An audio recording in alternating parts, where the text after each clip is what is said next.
هەواڵی هەرسی شۆڕشەیلول چەشنی هەواڵەکی شوم و ناخەشێن خۆی کرد بارماڵێکدا. بروسکە ئاسا هەست و ویژدانی هەر کوردێکی پڕ لە خەون و هیوای تاسان.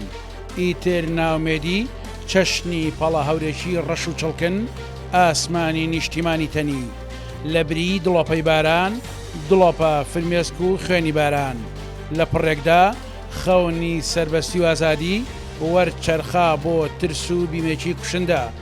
نادیاری چارەنووس هەمووانی وێڵ و سەرگەردان کرد.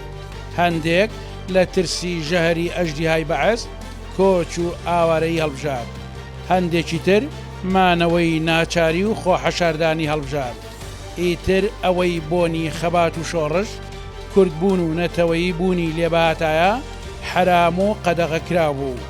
چەک و پۆشاکە کوردیەکان وێنە و ممتەلەکاتە شەخسیەکان شاردرانەوە و ژێر خاک خران، چونکە دوور نەبوو تا لێواری مەرگ پەلکێشیان بکە.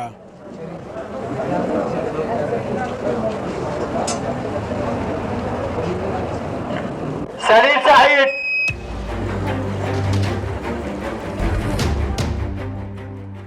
دیمەنی تەسلیمکردنەوەی چەکی پێشمەرگە و خودی پێشمەرگەکان وەک مژدەیەکی گەورە و گران لە تیڤیەکانەوە پەخشکران.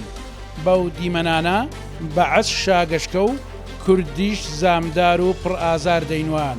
هێندەی نەبرد شۆڕشێکی 300,000 چەکداری بە پیلانجێڕی و دڵڕەقی دوژمنان لەلایەک و کەم تەرخەمی و کوردبینی سەرانی شۆڕش لەلایەکی تر لە گۆڕنەدان. لەوە بەدووە ئاوەدانی چیاکان بێدەنگ و خامۆش سەوزی پڕژیانی دەشت و دەر زەرد هەڵگەڕا.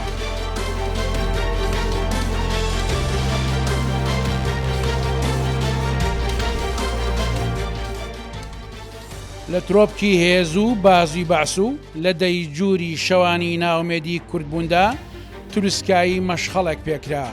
کۆمەڵک گەنجی خوێنەواری بە بڕوانامە و بیر و باوەڕ سوار چاکانە هەڵگری ئەو مەشخەڵە بوون. لە سنوورە دەستکردەکانەوە خۆیان کردەوە بە باوەشی نیشتیماندا. ئیتر کوێرە دەیەکی ئەم نیشتیمانە نەما ڕووناچی ئەو مەشخەڵەی پێنەگا. هەر وەک شێرکەوە بێکەسی نەمەر فەرمووی مەشخەڵانی شۆڕشینۆی ئەم جارە گڕی بڕوای ڕەنجدەران و هەژارە. دروست ئەو شۆڕشە تین و تاوینۆی بەبەر هەستی نەتەوایەتی و خەباتجێڕی جەماوەری کوردستاندا کردەوە.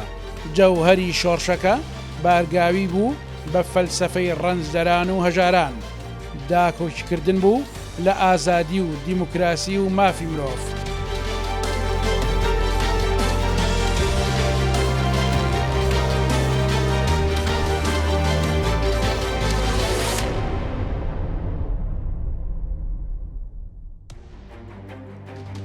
ئومێدی خەڵکی بەم شۆڕشە هێدی گەورەتر بوو، چونکە هەمووان دەیانبینی دەستە بژێری سەرکردایەتی ئەم شۆڕشە لە ناز و نیعمەتی هەندەرانەوە گەڕاونەتەوە و دەست بەرداری زۆر شتی بە نرخی ژیانیان بوون. ڕەوانشاد نەوشیروان مستەفا لە کتێبی لە کەناری دانوبەوە بۆ خڕەی ناوزەنگ ئاماژە بە ئەزمموی تایبەتی خۆی ئەدات و دەڵێ لە پێناو هەڵگیرسانەوەی شۆڕشدا دەست بەرداری دوا ساڵی خوێندنی دکتۆراکەم بووم. لە ڤێننای بووکی ڕازاوی ئەوروپاوە گەڕایەوە کوورەی خەباتی کوردایەتی و لەگەڵ هاوڕێکانیدا کەوتنە ژێرباری هەستانەوەی شۆڕش کە دوجار سەری لە ڕزگاری و ئازادی یەکجارێکیەوە دەرکرد. ئازادیەک لە زمناکۆوە بۆ ئازاد 1970 بەرادەران ئاگادار بکەرەوە حوتی مانگ زەماوەند بکەن. دوای ئەوەی نسکۆی شۆڕش دەست پێ دەکات، ناومێدێکی زۆر ڕوو لە ناوچەکە و کوردستان دەکات. دوای زەمانێکی زۆر کەم بەشێک لە خەڵک واز لە کۆمەڵە ژیان خۆشی خۆیان و واز لە خوێندن و دکتۆراکانیان دێن و ڕوو دەکەنەوە چیاکانی کوردستان. شۆڕشێک بەرپا دەکەن بە ناوی شۆڕشینەوە. ئەم شۆڕشە ئەبێتە بەشێک لە مێژووی خەڵک. لێرە چەندین داستانی گەورە، چەندین چیرۆکی ناخەژێن لەم شۆڕشەدا دروست دەبێت. ئێرە ئیتر دەبێتە ئەوەی کە خەڵک هەموو بە یەک دەست و بە یەک دەنگ و هەمویانەوە پشتگیری لە شۆڕشکەن. بەڵێ ئەو چیرۆکە ناخەژێنانە ئێمە دەمانەوێت لە بەرنامەی جێپەنجەی مێژوودا پەنجە بخەینە سەریان بۆیە دەمانەوێت لاپەڕەکانی مێژوو بە جوانترین شێوە بخوێنینەوە و بە جوانترین شێوە بۆن و بەرامەی ئەو لاپەڕانە بڵاو بکەینەوە. ئێمە لە قەڵاتزەین دوو ئەحمەدەکە چیرۆکێکن داستانێکن مێژوویەکن لەسەر جەستەی نیشتیمان و لەسەر جەستەی قەڵاتزێ بینەرمان بن بە هەمومان بزانین و ئاشنابین دوو ئەحمەدەکە چین و چێن.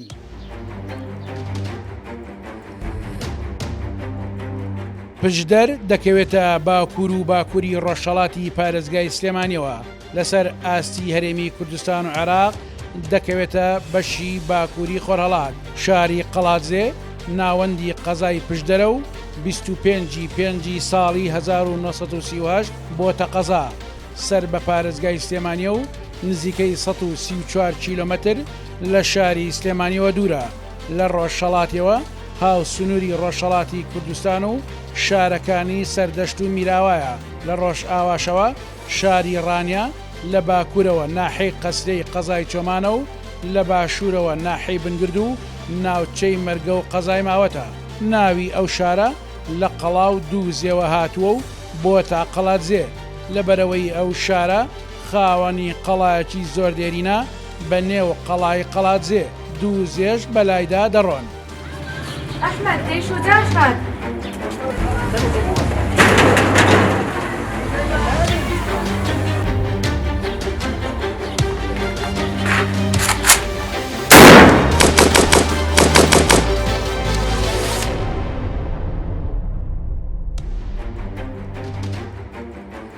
ناوچەی پشدەر بەگشتی و قەڵاتزێ بە تایبەتی لە ڕووی کارە ساتانەتەوەیەکانەوە خاوەنی تۆمارێکی مێژوویی گەورەیە. خاوەنی چەندین داستانی نەبەردانەیە کە بە خوێنی گەشی خەباتگێڕانی ئەو دەڤەرە نووسراوەتەوە. لە دوای دروستبوونەوەی شۆڕش بە چەند ساڵێک بەداخەوە براکان لوولەی تفەنگەکانیان کردەوە یەکتری یان باشترە بڵێم دیسانەوە پەنجەکان یەکتریان شکاندەوە. بەو هۆیەوە هێزەکانی پێشمەرگە پەرتەوازەی و دابەشبوونیشی ناجۆری بەخۆدی. لەو دۆخە ناهەموارەدا کە سڕینەوەی یەکتر هەمووانی سەرقاڵ کردبوو دوو پێشمەرگەی گیان لەسەردەست بڕیارە دروستەکە ئەدەن و لە بریبراکان لوولەی تفەنگەکانیان ڕوو دەکەنەوە دوژمن. هەردوو ئەحمەد ئاودەلی ڕۆژێک بڕیارەدەن بێنەوە قەڵاتزێ و دەستێکی پۆڵاین لە دوژمن بوەشێنن. بەڵام بە تۆمارکردنی داستانێکی نەبەردانە ئەردوگای پێماڵک دەبێتە کۆتا شوێن و کۆتا چالاکی پێشمەرگایەتی ئەوان کە تا ئێستا بەش کۆمەندیەوە خەڵکی ناوچەکە و هاوڕێکانیان باسی ئەو ڕۆژگارە دەکەن. کا حاجی پێیان بڵێ با خۆیان تەسلیم کە لە سەردەستی من دڵنیا بە هیچیان لێ ناکەن. ئەوانە خۆ تەسمیل ناکەن بەرخی نێر بۆ سەبرین باشە. ئەحمەد گەرنت ئازابێ بەڵام خۆ تەسمیل نەکەی.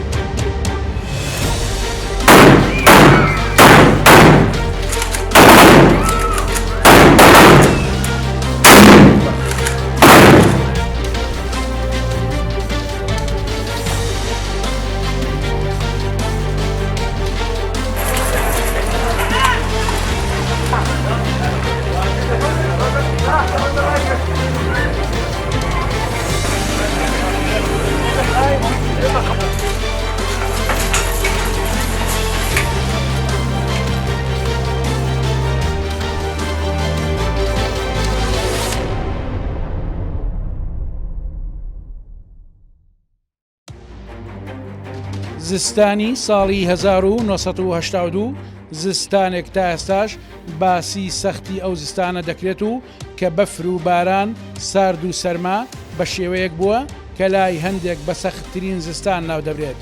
بەرەو کۆتایی هاتنی سارد و سەرما دەڕۆیشت بەڵام هێشتا کوێستانەکانی پشدەر بەفر کڕێوەی دەکرد و سەرما تەنگی بەدێنیشنان و پێشمەرگەش هەڵچنی بوو.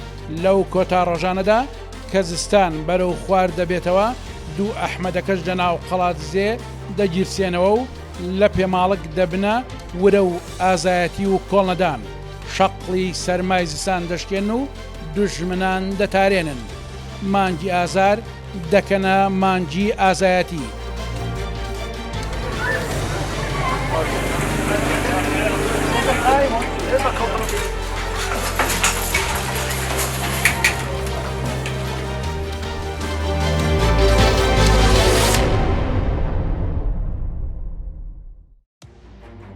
کاتێک شۆڕش بەوە دەزانێت کە ئەو دوو پێشمەرگەیە لە ناو قەڵات زێدان و دابڕاون لە مەفرەزەکانی خۆیان ئیتر هەوڵی جددی دەدەن بۆ ئەوەی بیانگێڕنەوە، بەڵام ئەو دوو قارەمانە پلانیان دانابوو بمێننەوە تاکو و تۆمارکردنی چالاکێکی بێوێنە، بەداخەوە بەهۆی ئاشکرابوونیان لەلایەن ڕژێمی بەعسەوە تەواوی پلانەکەیان تێک دەچێت. دوای شەڕێکی گەورە لەگەڵ سوپای عێراق ئەحمەد مەحموود گەرمکەیی شەید دەکرێ و ئەحمەد ئاودەل باوزەیی بە برینداری دەستگیر دەکرێت، بەڵام بەم داستانە وانەیەکی قرس بەڕژێمی بەعزەدەن. کاگمامە هێرۆیی فەرماندەیەکی پێشمەرگەیە و ئەو کات ڕاست پێدا بوو کە بیانگەێنێتەوە لای پێشمەرگەکان، بەڵام بۆی ناگونجێت. ئەو دوو نەفەرانە تەوان پێشمەرگەیەک بوون، بەر هۆکارێک بێ دابڕابوون لەسەرێ دابەزی بوون هات نەخوارێ، چەند فترەیەک لە ناو شار بوون لێرە و بەسەستێن و قەڵازە و ئەوانە جەولانەکرد بە مەخفی و بە هینی. دواتر حکومەت بە دوان ناگەڕا، بە جددی زۆر بەرنامەی هەبوو هینیان بکە. دواتر ئێمە لە ڕێگای مامچارەوە پرسیاری کرد لە سەرکردایەتی کە ئەو دوو پێشمەرگەمان لە خوارەوەن و دان هەوێ بێنەوە. مامچاریان ئاگادار کرد بە بیان هێنەوە با بێنەوە. تەمەەن پێشتر برایش خۆی بە دوو داناردن حەمەسوور بە دوی داناردن دیار بوو لەگەڵی هاتبوون هەتا سەرێ نێزی شێلێ و ئەوانە، بەڵام لەبەر زستانەکەی سەخت بوو 82 بوو، بەفر زۆر باری بوو. لاق ئەحمەد لاقی سەرما برن دوو شەید ئەحمەد حاجی مەحموودی زۆریان هین لەگەڵ کرد بوو با بڕۆین گودووی کاکە من ناتوانم بڕۆم، لاقم سەرمایە بردوون و تەواو فشێکی ڕاکیشا بوو گودووی ئەگەر نەگەڕێنەوە من خۆم دەکوشم، تەواست سەرما دەمبە. دوای بەهەر حاڵە بێ گەڕابوونەوە هاتنەوە ناو شار دیسان، ئەگاتنەوە ناو شار فترەیەکی پێچوو شەید مامچار ئەمن و دوو پێشمەرگەکەی ئاگادار کردەوە گوتێ بێ بە دوایان دابسن بۆەوەی چی کە لە ناو شار نمێننەوە. هاتینە ناو شار بە مەوعیدی دوو ڕۆژ دوو شەومان پێ بچێت ناو شار، ئەو شەوەی بەڕێوەین و دوو شەویش ناو شار بین بۆ قسان لەگەڵکەین و بانگیانکەین و یەکدی ببینین لەگەڵ خۆمان بیان گەڕنەوە بۆ سەرەوە. چەند ڕۆژێک تەبان هاتینەوە ئەگەر دیمانن ئەوانە ئەمە ئەو شەوەی لە ماڵەوە بووم خەبەرم بۆ ناردن لە ڕێگای خوشکێکی خۆیەوە، کوتم بابێ بیان بینم. شەوێ هاتنە لای من، ئەگە هاتنە لای من قسەمان کرد کە من لە دووان هاتوومەوە، جەلەکەی کەش هاتوون ناگەیشتونەوە، ئەو سەفەرەی هاتوون بێکزادێ بچنەوە بگەڕێنەوە بۆ سەرێ. شەید ئەحمەد گوتی باشە چەند شەوە مەوعیدەکە و گوتمان ئێمە دوو شەومان مەوعیدی ناو شارە، ئەگەر دوو شەو زیاتر بێ من بچینە حاڵاتێک دروست بێ کەشف وانە و مەوعید مراقەبە و شمان لەسەر زۆر زیاتر. گوتی باشە بابی کەینە سێ شەو، دوو شەو کەمە، من ئیشێکم هەیە ئیشەڵڵا لەو دوو شەوانە و سێ شەوانە خۆمان ئامادە دەکەم. وە دوو شەوەکە پێچوون تەمەەن ئامادە نەبوو، نامەیەکی بۆ ناردم، نامەکەی نووسی بوو ئەگەر دوو شەو سێ شەوی کەشم لەسەر ڕاوەستن، لەبەرەوە ئێمە ئیشەکەم بۆ نەکراوە. ئیشەکە من پێویستیم بە دوو وەڵاخش لەگەڵ خۆم دێنم. دیار بۆ ئەو بەرنامەیەکی هەبوو، ئەگە ئەو بەرنامەیە ئەو هەی بوو چەکچۆل بوو لەو فەوزەیەکی لەگەرداخی لێ بوو لەگەڵ جوندەیەک تەنسیقی کرد بوو جوندەی کورد چەند سەکێکی بۆ بێنی سەکەی بۆ نێنا لەو دوو ڕۆژانە.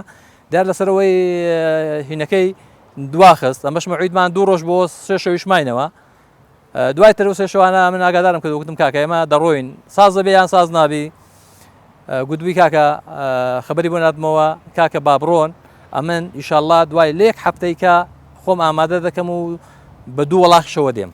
وەڵا جا سەعاتیەکی پاش نێڕۆیە بووە زا شاتن ئەوان لە ژوورێ بوون ویچیان ئاوا لەسەر ئاو بوو، جا دەستیان بە تەقەی کرد و شەڕ بوو. ئەم چوم بۆ ژوورێ پێشەکی گوتم جا شاتن، گوتم جا شاتن.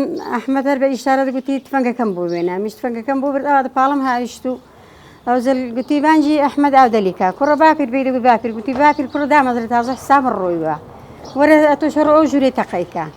وەڵا ئەو بۆ ژوورەی چوو ئەو جار گوتی پاچیم بۆ بێن ئەحمەد ئاودەلی، پاسەکەمەگە بۆ برد لە دیوار شەکل چیشکە زاو زەرە من ئاگام لێوی بڕا ئەو زەرە دەو کاتیدا حەسکەریە هات دەو کاتیدا حەسکەریە هاتی دی بۆ بە شەڕەتەقا بۆ بە شەڕەتەقە لە هەموو لاان ڕەدەنجیاندای لە هەموو لاان ڕەتەقان لێکن لەسەر دیواران لەسەر بانە لە هەموو شوێنێکی ڕات زاکردیان بە شەڕە تا ساعت 5 ئێوارێ هەر شەڕ بوو وەقتی ساعت 5 تەقام بڕای پێشمەرەکان گوتیان کوژراون سلاحیان پێنەما بەس بە سلاحی حەسکەریان هەر لە ماڵێ بووم حتا گوتیان ئەوە کوژراون هەر لەوێ بووم والله گوتیان 25 نەفەر کوژرا بریندار هەیە هەر بە ئەو شەید دەبێ بەڵێ ئەو دیکەش بەدیل لەگیرێت بەیەکەوە دابەزی بوون دوای ماوەیەک دابڕان لە پێشمەرگاتی بەهۆی بڵێن کێشەی ناوخۆیانەوە دواتر برادەرانی یەکێتی ئەوەی کە لە لای من باسییان کرد کاک مەولود هێرۆیی نامەی بۆ نووسی بوون کە بگەڕێنەوە یەکێتی دەرگای واڵایە بۆوان ئەوانیش گەڕابوونەوە لە گەڕانەوەکەیاندا لە ڕێگا تووشی بەفر و سەرما ئەوانە ببوون دواتر گەڕانەوە ناو شاری هاتنە ماڵەکەی ئێمە لە ماڵەکەی ئێمە ماوەیەشی داکەم خزمەتی کردن و لاقەکانیان بە بڵین تووشی ئەوەی ببوون تووشی نەخۆشی ببوون و بۆیان لە خەنەی گرت و ماوەیەکی و ئەجا سەرما قاچەکانی لە بەفرەکەیدا بڵێن زۆر سەرما بوو گەڕابوونەوە دوایە کە گەڕانەوە لە ماڵی مەدا خزمەتێکی باشمان کرد ماوەیەکی دایکەمە تا بەڕەحمەت بێ دایکم داوای خواردنێکی کرد کاک ئەحمەدی حاجی مەحموودی گەرمکان کە خزمانە خواردنەکەی بۆ لێنان و دوای ئەوەی بە پێی ئەو نامەی کە بۆیان هادوویستیان بگەڕێنەوە لە ئۆردوگای پێماڵکەوە لە ئۆردوگای پێماڵکەوەش دیارە یەکێک لە پیاوەکانی دەوڵەت دایانبینێ و خەبەری حکومەت دەدا حکومەتیش بە نزیکترین کات جاشەکانی قەڵازەی ناردنە سەرێ دواتر جاشەکانی کۆی هێنا هەرچی مەفرەزە خاسی ئەو منتیقەیە بەسەری کردن ئەوانیش تەبەن کاک ئەحمەدی گەرمکان لەو کاتەیدا عیب نەبێ لەسەر ئاو دەبێ لەسەر ئاو دەبێ جاشەکان دێنن ناو دەرگای و دەرگاکەی بکەنەوە و ئەحمەدیش پیاوێکی بە هیمەت و بەغیرەت بوو خێزانیشی سەبری خان تاقمەکەی بەدەستەوە دەبێ دەڵێ بۆم بێنە ئەحمەد دەڵێ بۆم بێنە دوایی ئەو لە نێوانی هەردووچیاندا کاک ئەحمەد پڕ دەداتە خێزانەکەی و تاقمەکەی لێ دەستێنێ و دەست دەکا بە تەقەی لە جاشەکان بڵێن ڕادەکەن کاک ئەحمەدی دیکەش پیاوێکی بەهێز و بەتوانا بوو بە ورێژ بوو زۆر ئەحمەد باوزی کە دواتر لە وسڵ ئیعدام کرا ئەوانە پاچێک دێنێ لە دیوارەکەی دەدا بیور دەبێ بیور لە دیوارەکەی دێت دیوارەکەی بۆ کون نابێ بەداخەوە ئەگەر دیوارەکەی کون باە دایانتوانی نەجاتیان ببێ ئەو لەوێدا هەر لەوێدا دەست بە شەڕکردن دەکاوە تا شەید بوو مەیتەکانیان بردەوە دوات پێشەوەی کە ئەو شەید بێ هەر ئەو شەڕی دەکەت ئەحمەدی دیکە بڵێن شەید بوو ئەوە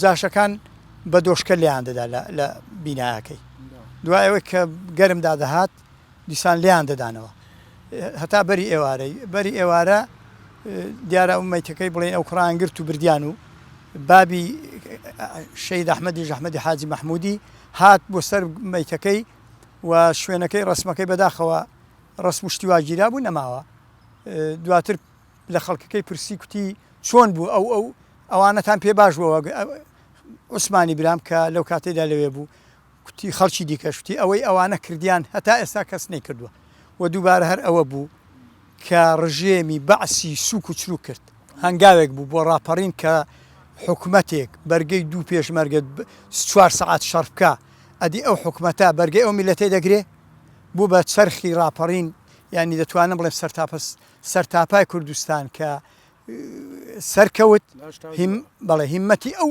دوو کەسەی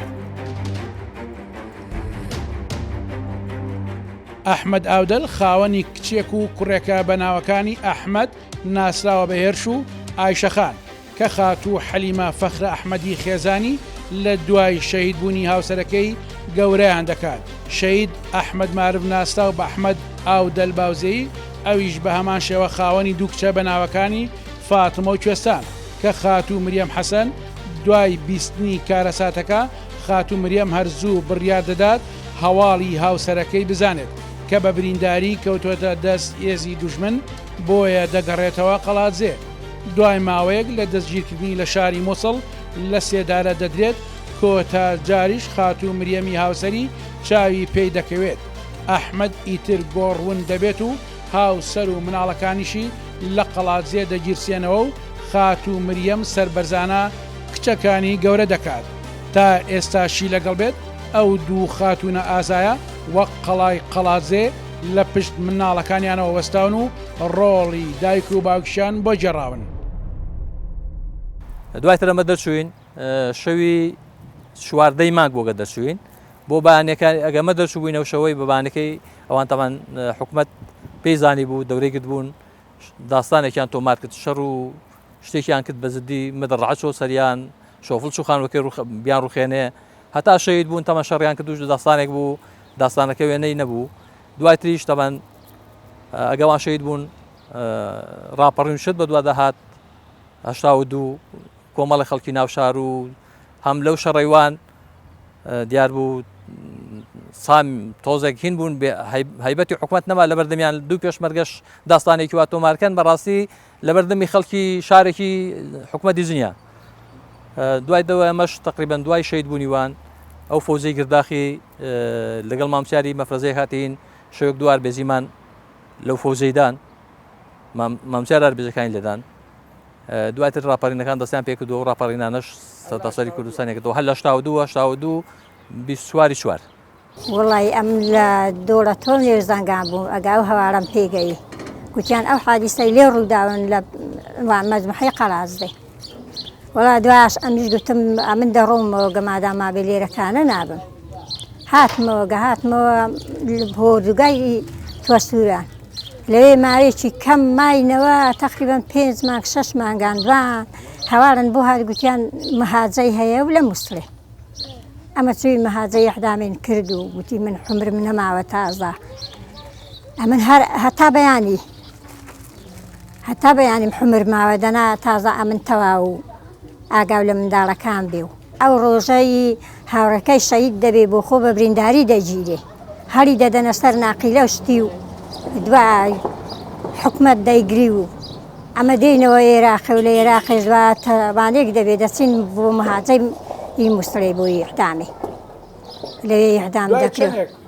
تقریباً 5 مانگ لەوانەیە باە وەڵڵا چوونی بینی ئەوە دەستیدا کە لە بچە بوون و قفڵێکی گەورەی پێوە بوو لەعنەی بەسەر پێوە بوون و سەر و ڕشیان تاشی بوو گوتیان ئەمە ئاخی ڕۆژنە بەیانی ئیعدام دەکرێن ئەگە دایرە شتدانەرە. ئەمە نەندیەوە نەوەڵا نەنبینیەوە هەر نەوێراین هەر برین ئەمە هەرواریسی ئەو پێشمەرگەشی. وانە و پند لەم چیرۆکە ئەوەیە دوو ئەحمەدەکەی قەڵاتزێ بە تۆمارکردنی ئەم داستانە بیری براکانیان خستەوە کە دوژمنی ڕاستەقینە لە شوێنێکی دیە نەک لە نێو خۆمان لە بری سڕینەوە یەکتر لە بری شکاندنەوەی پەنجەکان لولەی تفەنکان ئاراستەی ئامانجە ڕاستەقینەکە بکەن کە ڕژێمی بەحسە. لە هەمان کاتدا وانەی ئەوەشیان بە دوژمندا هەرچەندە ناکۆچی و ململانەی ناوخۆیی سەرقاڵمانکە بەڵام ئامانجە سەرچەکە لە یاد ناکەین. بە ڕژێمی بەحسیانوت چەشنی هاوڕێتی و هاوسەنگەری ئەوان ڕۆژێک دادێ هێزە کوردیەکان تەباو یەکگرت و ڕایان بماڵن گەر قوڵ بڕوانین. ڕاپەڕینی بەهاری 1991 دروست پەیامەکەی هەردوو ئەحمەدەکە بوو.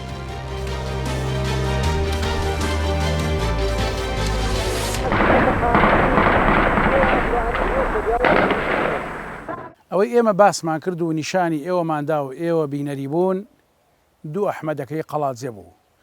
ئەحمەد ئاودەل گەرمکەی و ئەحمەد ئاودەل باوزەی یەکێک گۆڕون و یەکێک گۆڕدیار و بەشێک مێژوو هەیە لەسەر جەستەی نیشتیمانی ئێمە بەونبووی ماوەتەوە. تا ئێستا زۆر کەس دەیەوێت ئەو توو لە ڕێگایە بگرێتە بەر ئەو مێژووە بێنێتەوە یاخود بۆ خۆی باسی کات بەڵام ئەنجامێکی ئەو تۆی دەست نەکەوتووە. ئێمە ئەوەی کە ئەمانەوێ بێماندوو بوون دەمانەوێت پەنجەمان لەسەر جێپەنجەی هەموو ئەو مێژوانە بێت کە لەسەر جەستەی نیشتیمانن دەمانەوێت گۆڕی ئەحمەد ئاودەل باوزیی بدۆزینەوە و نەهێڵین نە ئەو گۆڕون بێت و نەمێژووی نیشتیمانیشمان ون بێت.